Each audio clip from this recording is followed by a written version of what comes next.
પછી આપણે લઈ લીધો માતાજીનો પ્રસાદ લઈને બહાર આવ્યા. ત્યાં આપણને મળી ગયા આપણા ભાઈબંધો. પછી ભેગા થઈ ગયા આપણા બીજા ભાઈબંધો.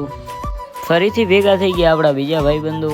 રવેચીથી આપણે નીકળી ગયા ઘર તરફ, એ પણ એક હોન્ડામાં 4x4. વચમાં હોન્ડા થઈ ગઈ બંધ. પછી આપણે મારવા લાગ્યા ધક્કા, પણ ડ્રાઈવર તો નીચે ઉતરવાનું નામ જ નહોતો લેતો. પછી વાલાભાઈની ગાડીમાં થઈ ગયું હતું પંચર, તો આપણે નીકળી ગયા પંચર હંધાવા. ગાડીનું ટાયર ખોલી નાખ્યું અને અંદર હંધાતું હતું પંચર. આજે તો ગાડીની બાઇક જ બગડી છે. પછી હું ને લાખાભાઈ નીકળી ગયા વાંઢિયા તરફ. આપણે આગળ બાઇક નહોતું, તો લાખાભાઈ આપણને મૂકવા આવતા હતા. પછી આપણે આવી ગયા હતા વાંઢીએ, અને એવડ પણ આવી ગયું હતું વાંઢીએ. પછી દોવાઈ ગયું હતું દૂધ, અને આપણે લઈ લીધું બરણીમાં દૂધ. પછી આપણે આપણું બાઇક લઈને નીકળી ગયા ડેરી તરફ, અને પહોંચી આવ્યા ડેરીએ. આજે તો ડેરીવાળાએ આપી દીધી દુબઈની ટિકિટ.